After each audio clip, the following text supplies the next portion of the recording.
राज्यसभा सांसद और all India Muslim personal board के वाइस प्रेसिडेंट मौलाना उबैदुल्ला खान आजमी साहब हमारे साथ खास बातचीत के लिए हैं। पहलगाम आतंकी हमले में कई बेकसूर लोग मारे गए। पूरा देश इस गम में शामिल है, कैसे देख रहे हैं? पहली बात तो यह है कि आतंकवाद दुनिया का सबसे जहरीला मर्ज है। इसको जड़ से उखाड़कर फेंक देने की जरूरत है इंसानी समाज को सुरक्षित रखने के लिए। हम इस मामले को हिंदुस्तान और पाकिस्तान के बैकग्राउंड में नहीं देखते। हम इस मामले को इंसानियत और इंसान के बैकग्राउंड में देखते हैं। और फिर ये कि हम सिर्फ इंसानों के फलसफों की बुनियाद पर इस मैटर को नहीं देखते, बल्कि कुरान करीम के हुक्म की बुनियाद पर इस मसले को देखते हैं। तो सबसे पहले आइए हम कुरान से पूछें कि कुरान करीम ने इंसान की जान के हिफाजत के सिलसिले में और इंसान की जान की हलाकत के सिलसिले में इंसानियत को क्या मैसेज दिया है। मैं कुरान को कोट करूंगा ताकि ये पता चले कि कुरान इंसान की हिफाजत के लिए आया है और इंसान को हलाकत से बचाने का पैगाम देता है। बात जरा सा लंबी हो जाएगी, मगर अब मैं कोट करता हूँ। कुरान कहता है, मन कतल नफ्सम बगैर नफ्सिन और फसादिन फिल अर्द फकअन्नमा कतल नास जमिया।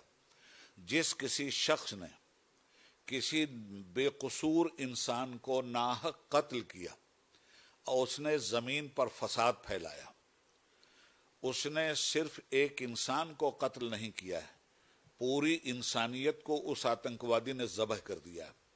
ये एक इंसान का कत्ल या 26 इंसानों का कत्ल नहीं है।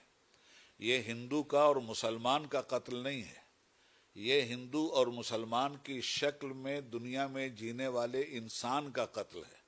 और इस कत्ल को, नाहक कत्ल को इस्लाम हराम करार देता है।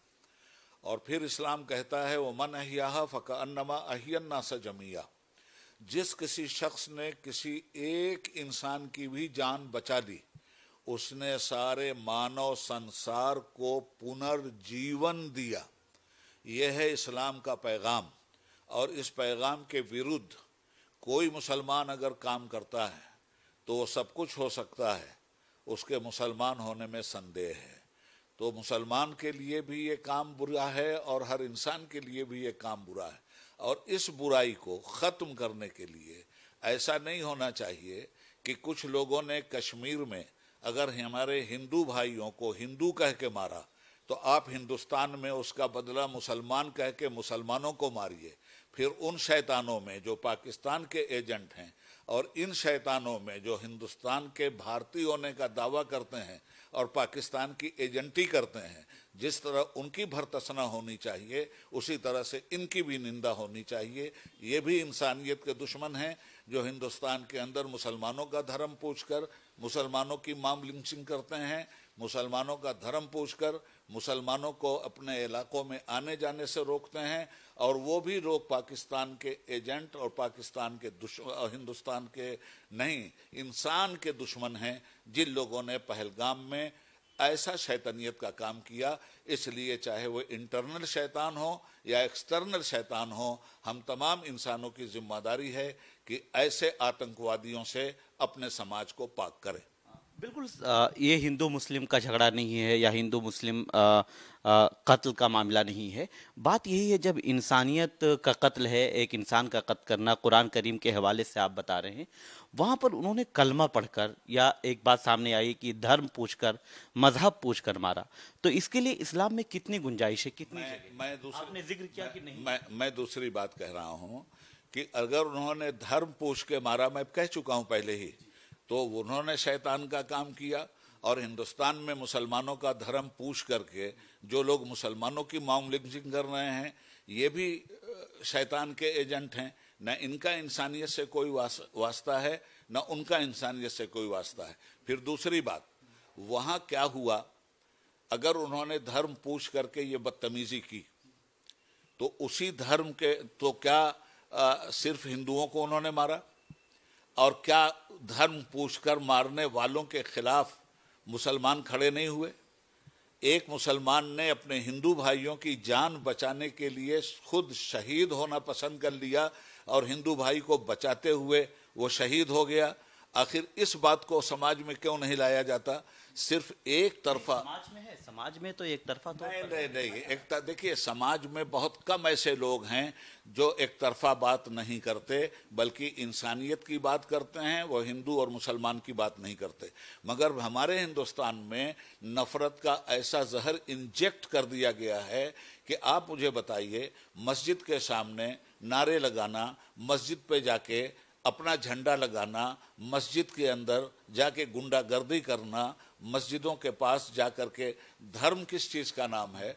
आप धर्म का जुलूस निकालते हो तो उस धर्म की अच्छाइयों को उस जुलूस के जरिए दुनिया के सामने पेश करो। उस धर्म के नाम पर अधर्मीपना जो तुम आप कर रहे हो, ये तो खुद आप अपने मजहब की तौहीन कर रहे हो। इसलिए ये देखिए, सिर्फ एक तरफा बात नहीं है, बात दो तरफा होनी चाहिए।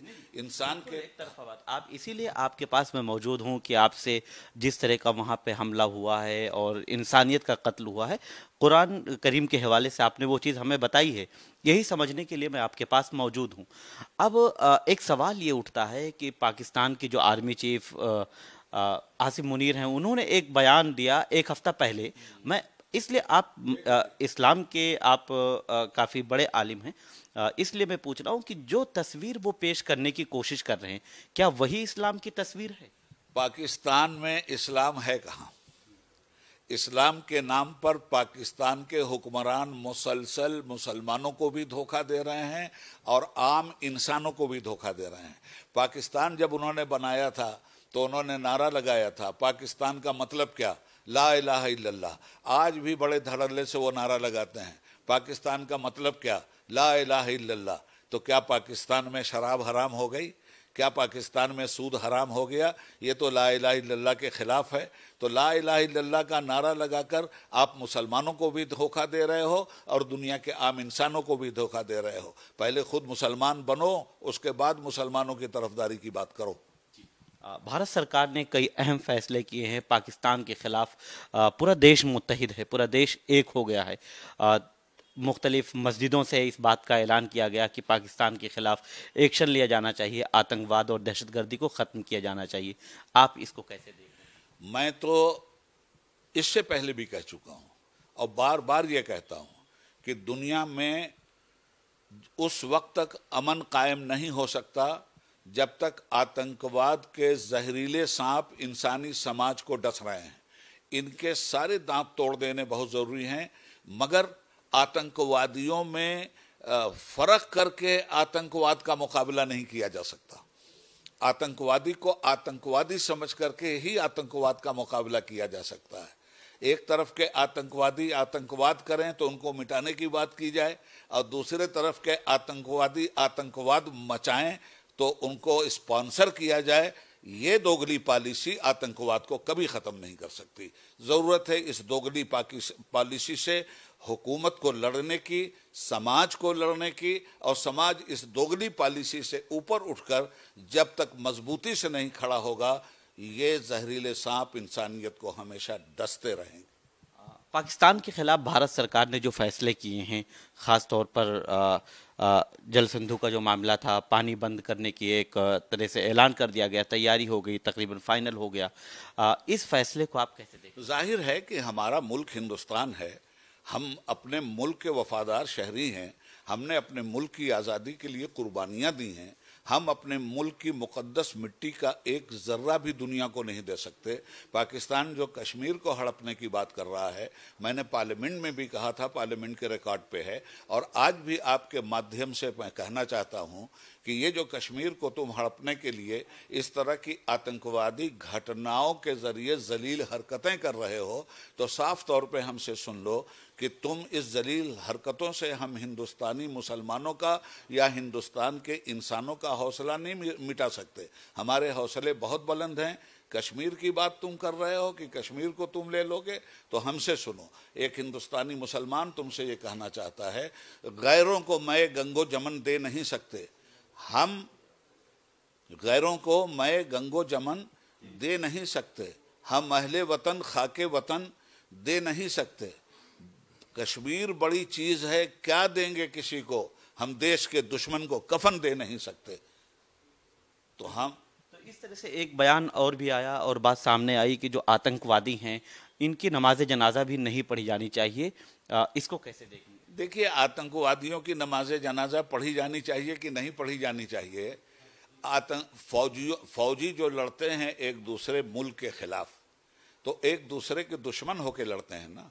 मगर फौज भी उन मरने वालों का रिस्पेक्ट इस तरह से करती है कि उनके जनाजों को भी रिस्पेक्ट के साथ फौज उठवाती है, अपने दुश्मनों के भी, और अपने दुश्मनों के भी मजहबी संस्कार के तहत अपने दुश्मनों को हवाले कर देती है जिनसे जंग करती है। इसलिए यह सवाल बिल्कुल बेमाना है।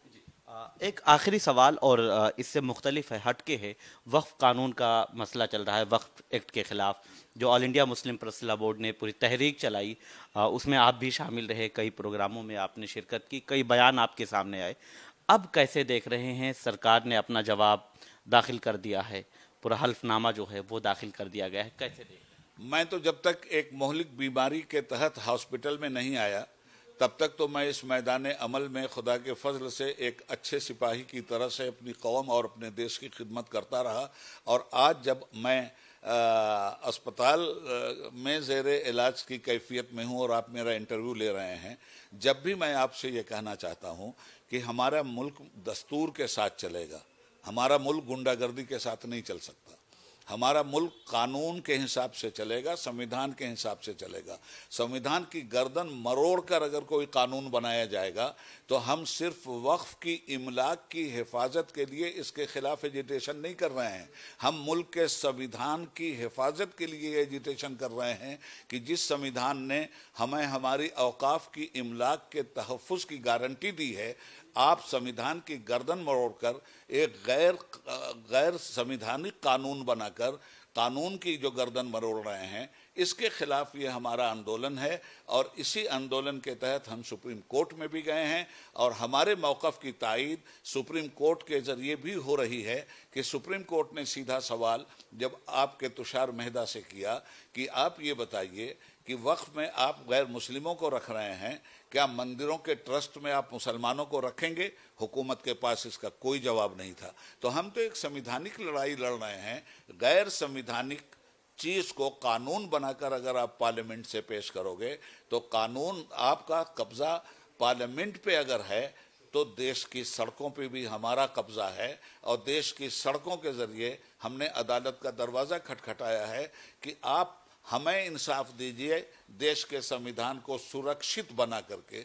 अगर संविधान के अंतर्गत ये चीज़ है, हमें किसी तरह का कोई एतराज़ नहीं है, मगर संविधान के खिलाफ अगर ये चीज़ सामने आई है और हमारी इमलाक को हड़प कर लेने का खेल गवर्नमेंट कर रही है, तो हम संविधान के अंतर्गत ये लड़ाई लड़ रहे हैं। और हमें पूरी उम्मीद है कि इंशाअल्लाह संविधान के ज़रिए हमारी इमलाक की रक्षा होगी और ये काला कानून वापस जाएगा। आपने गुंडागर्दी की बात की कि गुंडागर्दी से अगर देश नहीं चल सकता या कानून नहीं बनाया जा सकता, किसकी तरफ इशारा कर रहे हो? सरकार गुंडागर्दी कर रही है आपके? वो लोग जो पार्लियामेंट में खड़े होकर गुंडों जैसी बात कर रहे हैं, मेरा इशारा उन लोगों की तरफ है। अब पार्लियामेंट की प्रोसीडिंग निकाल दीजिए और जिस तरह की बातें उन्होंने किया है वो गुंडागर्दी के दायरे में आती हैं या नहीं आती, एक्सपर्ट लोगों के हवाले कर दीजिए, मेरी बात की तहकीक हो जाएगी।